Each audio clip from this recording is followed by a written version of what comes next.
Welcome back to Overlord Anime Review Part 7. This I'm reviewing the shorts for Overlord, if I can get to it. They're known as it's the one featuring the maids. Hmm? Yeah, it's the one featuring the maids. Yeah, and this one is, like, everybody, like, not only the maids, but also the floor guardians are overacting. Doing these grand poses just because they saw Ein's doing it. Yeah, I'm not kidding about this. They actually did it. Like everybody's doing the the way you do transportation. Like everybody, like first he sees Albedo doing it, then Shotoir, and like pretty much almost everybody. I guess nobody who's not doing it. Hmm. Yeah, and he tries to tell them that it's not him who actually themselves him that because according to that they actually saw him doing this. And it turns out that it was Pandora's actor who had posed as him, and everybody thought that everybody saw him doing it. They thought it was a good idea for everybody just to get Caboose and spell and their abilities. It's quite funny, and like not only like I said, not only the Guardians, but the maids, even Cerberus, not Cerberus, Sebus, the head butler, even he gets on it too, and just pure funny. Heck, Demiurge is the only one not affected by it because he was actually not in the tomb at the time. So he was off doing whatever the heck he was doing. Yeah, this is something like Bird back in season 1. So it's kind of implied that this one probably takes place probably just after the events of book 4. That's probably my guess when these shorts take place. I mean, look at the first one. I mean, the first one is like I would say sometime during season 1. The second short is after season 1. This one is after the events of what they adapt to book 4. Yeah. And eventually this all stopped after like a potential talent contest. Yep. Now as for the OVA is called Clementine Fugitive version. Now here's the thing about this particular OVA. It's a 3-part OVA that for some reason I'm only able to find the first part subbed in English. The other 2 are not in English at all, the subbing for that one. The second one is subbed in Chinese, the one that I found, and the other one's subbed in Indonesian.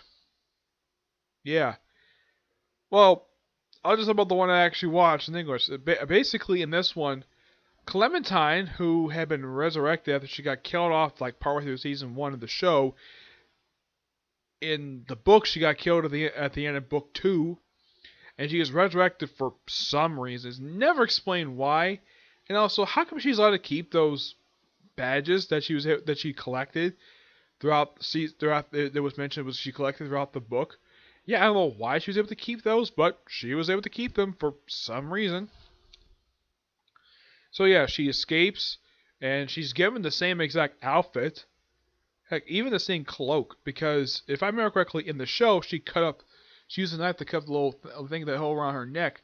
She cut that to get the thing removed so she can do her famous stance. So she goes out. After she escapes from them, she goes to a bar and just starts drinking. That's when Yuna and Luna, 2 of the maids. Yuna is the maid who actually can remove her head, and she's kind of like a partialist cyborg, not like CZ who actually is a cyborg. I haven't mentioned her at all. She is a maid who is a robot and she can fire machine guns. Yeah, she's the only one who actually uses guns. Though she's never used it against any of the actual other characters. Well, other characters that are not close to Tomb itself, which is kind of weird. She's a character who doesn't get used very much in the show. Yeah, out of all the characters, she's received the least amount of development. Yeah, that's the thing with the maids, is that she's the one who received the least amount of development. Heck, even the maid who is pretty much a praying mantis, she received more development than this character does.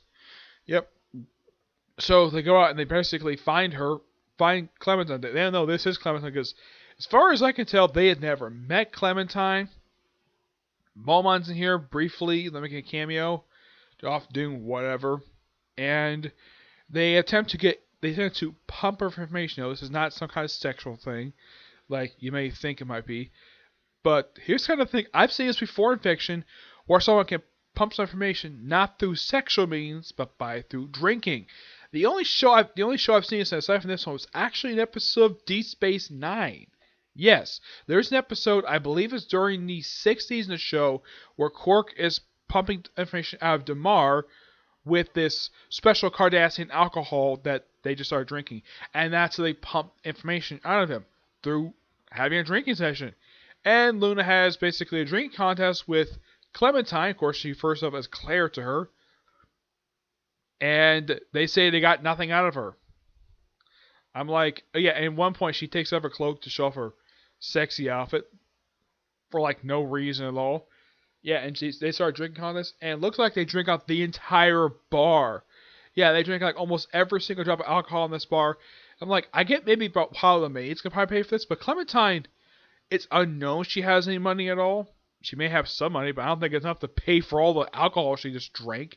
I'm sure Luna probably pay for all the alcohol they drink, because it's probably a pretty expensive bill. My guess is probably about 4,000 pieces of gold for how much alcohol they drink, because they pretty much drink up this bar's entire stock of alcohol. Looks like to me, but the thing is, you don't see a bartender in this place. It almost looks like this bar might be abandoned, but why would there be alcohol? Either the bartender is not there, or the thing is just an abandoned place. Who knows?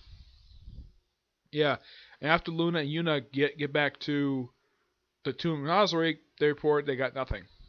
Yep. Not much else to say about this one. Just, it's a pretty interesting one. It's nice to focus on one of the other characters. Yeah, as for now, in the OVA, they don't explain the reason why they resurrected her.